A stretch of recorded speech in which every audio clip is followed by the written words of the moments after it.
this song one last time. Reason is because my 16 years of ministry has come to an end.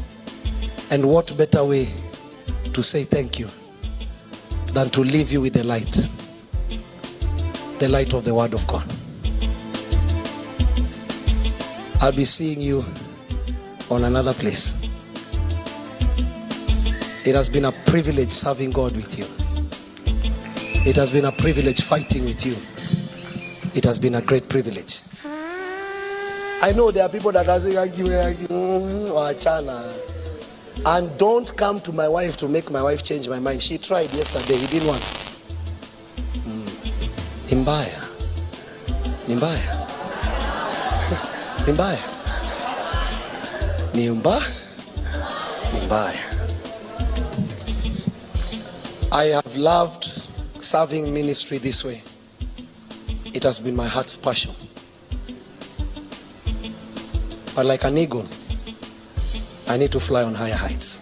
I'm still flying. To the wise, they will understand. To my pastors, thank you. The ministry is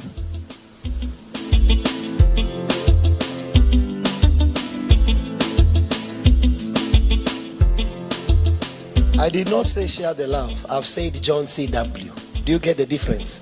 Me as John CW. We still have able pastors. Thank God for Pastor Caleb celebrating.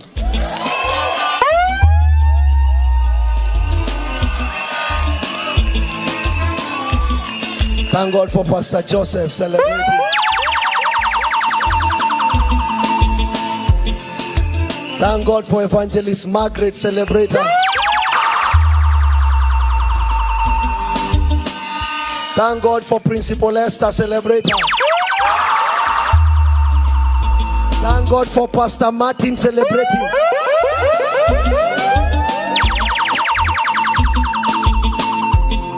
Thank God for Elder Michael and his beautiful wife Grace celebrating.